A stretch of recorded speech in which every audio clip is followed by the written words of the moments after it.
feel awful this week. But I'm gonna get over it because this is our discussion on India and its surrounding areas.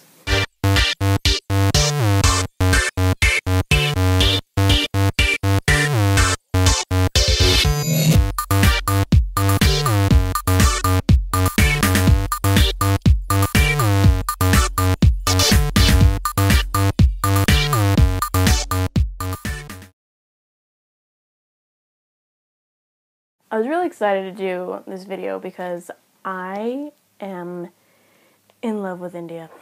I've never even been there, but I'm in love with it. It's such a beautiful, visually diverse country with tastes that are unlike anything we have in America. It astounds me how colorful that country is. And so that's why I want to do this video very visually. I want to have lots of pictures and to make sure that you're seeing less of me because I feel awful and sick. But that's not the only reason. I want you to be able to see India and the visuals that I've found that I want to share with you. It is true this country is so, so beautiful and so colorful. I mean, they have a whole religious holiday, well, slightly religious holiday, dedicated to throwing colored dust at each other. It's called Holi. It's celebrated in the spring. It's actually going to be celebrated on March 27th of this year. And it celebrates the, almost like, kind of, not comparing it, but our Easter celebrates new life, new birth, fertility. On a side note, our Easter was basically a fertility ritual taken by the Catholics from the pagans and turned into a religious holiday. If you don't believe me, totally look it up. They used to run around a mountain and beat women's abdomens with pieces of animal parts, and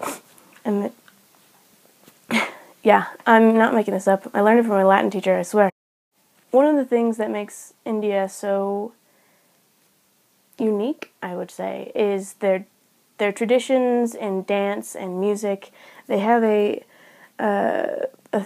traditional name for their theater. It's called, let me find it, Natya Sastra.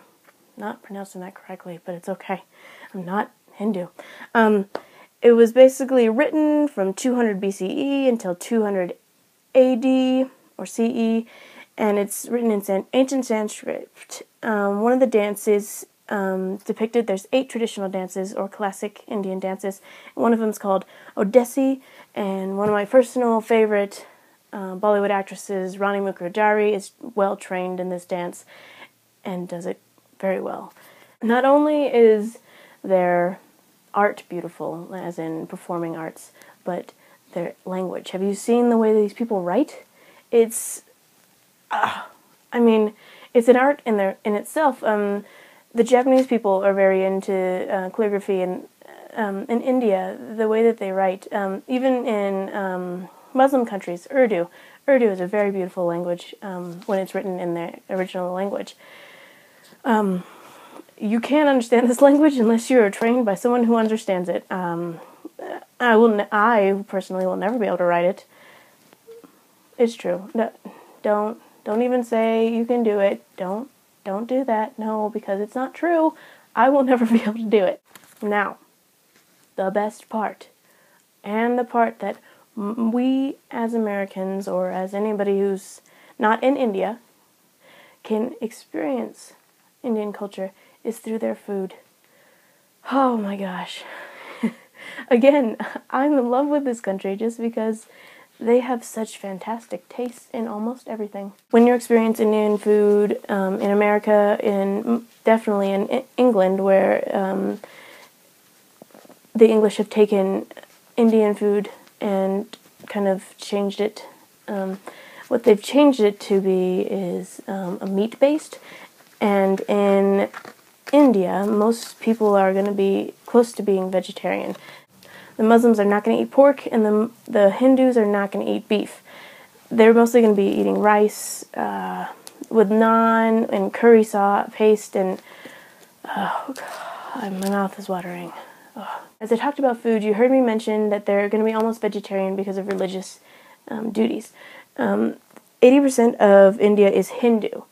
Then 13% is Muslim, and 2% Christian, and then 1% is Sikh. The Hindu part is quite large, as you can tell, and India has one of the largest populations of Hindus. The religious part of India affects everything. As I mentioned, their food, definitely their dress. Women are to dress modestly. That's why bangles is a very big tradition in India. They're used to cover their arms. They're not supposed to have any of their arms showing. Another interesting religious aspect is that India is kind of like a meeting point in Southern Asia. It's very heavily Hindu, right? But when you go to the west of India, you're going to have heavily Muslim-populated countries. Take Pakistan, for instance. It's like 90% Muslim in that country. And then when you go east into Vietnam, Laos, Nepal, you're going to have a heavier population of Buddhist, actually. And if you go north as well, especially in China. Their government is a federal republic. They have a parliament and a president. The government was set up by the British. The British occupied India from the 1800s until 1947, which is quite a long time. And so there's a large influence of British culture even today. I mean, their national language is still English. India, as wonderful as it is, also has some bad things as well. Of course, every country has some bad things.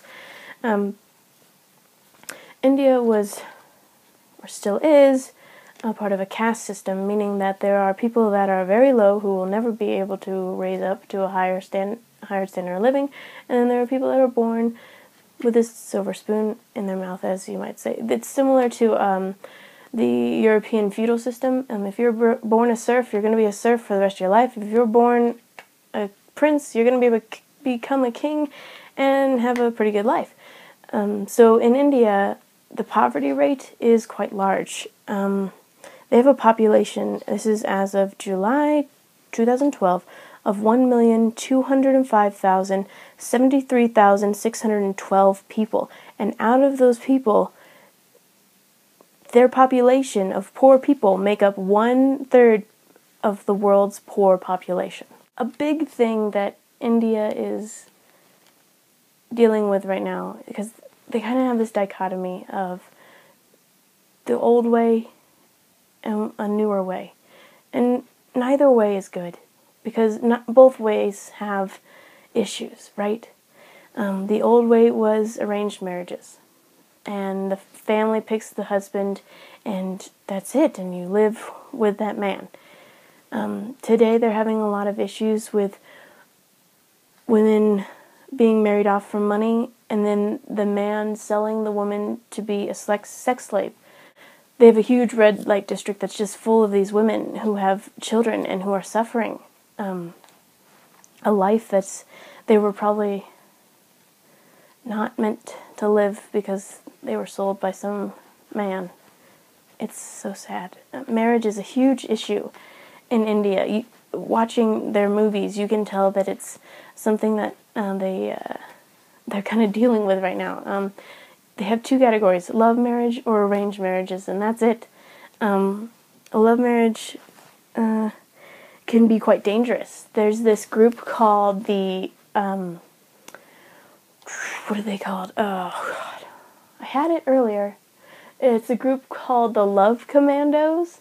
What they do is they help young couples who are in love get married secretly and survive, because if a girl is found to have done that, to elope, she could be killed or sold or married off to a not very kind man. I wanna say that every country deals with things like this. I was watching this documentary, it's called Half the Sky. In Half the Sky, they go to many different countries, and they're all kind of like, I guess what you would say, third world countries. a stupid concept. So I watched that documentary. I felt awful afterwards for these women who are suffering in all these other countries. And then I come home one day from school, and my parents are using my Netflix. So my parents are watching this documentary called The Silent War, The Invisible War. And it's about how women in America's military are being raped and abused by their superiors. And I came to this realization that every country is suffering from this, it seems. And every country doesn't want to talk about it. And no one wants to bring it to light. And it just goes to show that even though we are different, we still have those shared experiences that we can connect on and we can understand each other with. I am a giant movie nerd, and American movies, though I love you, I've grown past you. And Bollywood movies are now what I'm addicted to. I watch them all the time. I've actually got my Netflix queue for you. Everyone that's highlighted in red is a Bollywood movie or a movie from the Mumbai film industry. And Bollywood is actually not that new of a thing. Their first movie was a silent film in 1913. That's right alongside with us and Charlie Chaplin. And I mean, I didn't even know that before this week, that Bollywood has been so long-lasting. What can I say that would convince you to watch a movie that's in Hindi? Like I said, the dancing, it's there. It's so amazing, especially any movie with Rani Mukherjee. The fact that their movies usually end happy, which makes me really glad. The colors, their language, you get to hear, just watching their traditions and their kind of like different things that happen, they'll usually never kiss, and if they do, the character usually will suffer or will have to go into some sort of deep, long thought process. The way they move their hands and their head movements, the different places that they go in the movie. They go in the movie industry. They'll film in different areas, so you get to see different areas of India. They'll film in the northern part, like in Darjeeling. You get to see like kind of the influence of the country of Nepal, and they'll film in the south, and you'll get to see the kind of tropical jungle-like nature of the country. I know it seems like I've been chattering like no one's business and all over the place, but it's because I've been taking lots of cold medicine. But I want to remind you that in these videos, in this series, in each culture, we're looking at the economics of the culture, the religion, geographical location, as well as government, and how those four things kind of create the culture that's different from mine or different from yours.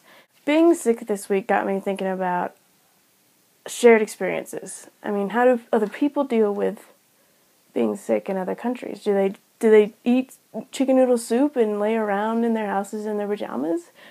Of course, we know Asian countries got hit hard by the swine flu, bird flu, and what is that, SARS, right? But do they have the same cold that we do? It's interesting. The thing that links us together is common experiences. And the fact that we can translate our languages means that we all share the same thing. For instance, in India, they can say pyar, and I can say love, but we're both feeling the same emotion.